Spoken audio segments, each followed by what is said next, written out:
Hello there, psychology enthusiasts. Welcome to Psych Inside, your one-stop channel for all things interesting and enlightening in the world of psychology. In today's episode, we will unravel the mysteries of the mere exposure effect and its influence on love and attraction. Buckle up, it's going to be a fascinating ride. Ever wondered why that song you initially disliked grew on you after a few listens? That, my friends, is the mere exposure effect at play. So, what exactly is the mere exposure effect? Well, it's a psychological phenomenon where people tend to develop a preference for things merely because they are familiar with them. Think about the last time you tried a new food. At first, the taste might have been strange, but after a few bites, you found yourself reaching for more. Or consider that catchy pop song that you couldn't stand when you first heard it. But after hearing it over and over, you found yourself humming along. That's the mere exposure effect in action. This concept was first developed by a psychologist named Robert Zajonc in the 1960s. Zajonc discovered that the more we're exposed to something, the more we tend to like it. This applies to everything from music and art to people and places. It's a subconscious process that influences our preferences and attractions, often without us even realizing it. Now let's take a moment to consider why this happens. It all comes down to our human nature. As humans, we crave familiarity. We're comfortable with what we know, and we're often wary of what we don't. The mere exposure effect taps into this innate preference for the familiar, making us more likely to enjoy something simply because we've been exposed to it repeatedly. But here's a thought to ponder. Does familiarity always breed liking? Well, not necessarily. The mere exposure effect can only take us so far. If we're exposed to something we find unpleasant or annoying, repeated exposure might only amplify these negative feelings. So yes, while that pop song might grow on you, the sound of nails on a chalkboard probably never will. Now here's where it gets interesting. How does this mere exposure effect influence our love lives and attraction? Time to find out. Picture this, you're at a party and you don't know anyone. Suddenly a familiar face pops up. Relief washes over you, but why? That's right, the mere exposure effect. Isn't it peculiar how our brains tend to favor the familiar?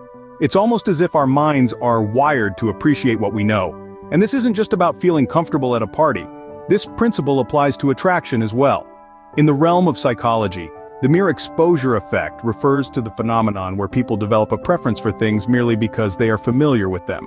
Now let's take this concept and apply it to the world of dating and relationships. Imagine you've just moved to a new city. You see thousands of faces every day, but there's one face you see more often. Maybe it's your neighbor, someone you see on your daily commute, or a coworker. Over time, you might find yourself more attracted to this person. Not because they are extraordinarily charming or stunningly beautiful, but simply because they're familiar. This isn't just speculation, it's been proven by research, but here's where it gets interesting. This isn't just a Western phenomenon. A study conducted across different cultures, from the United States to Japan, found the mere exposure effect to be universally prevalent. Regardless of cultural differences, familiarity seems to breed attraction. So next time you find yourself inexplicably drawn to someone, ask yourself, is it their sparkling eyes, their infectious laughter, or is it simply because you've seen them more often? So familiarity breeds attraction, but what about love? Can mere exposure lead to deeper feelings? Stay tuned to find out. From Romeo and Juliet to modern-day reality shows, love often seems to strike at first sight. But could mere exposure play a role in these intense feelings? Let's dive into this fascinating concept. The mere exposure effect isn't just about becoming familiar with someone's face or voice, it's about becoming familiar with their essence, their quirks, their habits.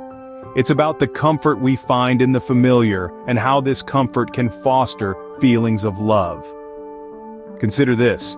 You've probably had a friend who, over time, became more than just a friend. The transition may have been so smooth, you didn't even notice it happening. That's mere exposure at work.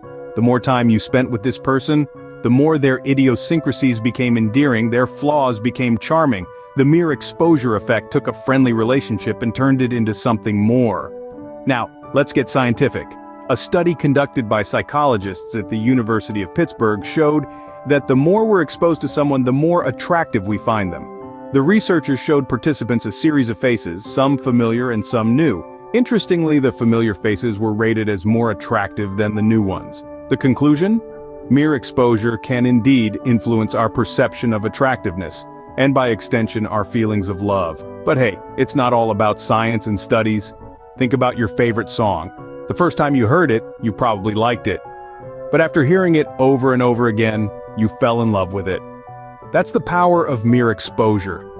So, what's the takeaway here? While love at first sight might be a romantic notion, love at 300th sight might be more accurate. The more you're exposed to someone, the more likely you are to fall in love with them. But remember, love is complicated. Mere exposure is just one piece of the puzzle. It's the combination of familiarity, shared experiences, mutual respect, and emotional connection that truly fosters love. So, the next time you catch feelings, remember, it could be Cupid's arrow or it could be the mere exposure effect.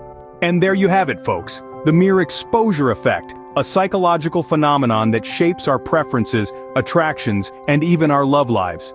It's the invisible hand, gently nudging us towards familiarity and often towards love. We've journeyed through the corridors of the human psyche, explored the mere exposure effect and its influence on attraction, and delved into how it molds our romantic relationships. To recap, we've learned that the more we're exposed to something, the more we tend to like it. This applies not just to songs on the radio or the paintings in a museum, but also to people. It's a simple yet powerful concept that echoes throughout our everyday life. Understanding these psychological nuances can help us navigate our social world with more insight and empathy. So don't underestimate the power of familiarity. It might just be the secret sauce to your next successful relationship. If you enjoyed this peek into the human psyche, don't forget to subscribe to Psych Inside and join us on this fascinating journey. Until next time, and keep exploring the world inside your mind.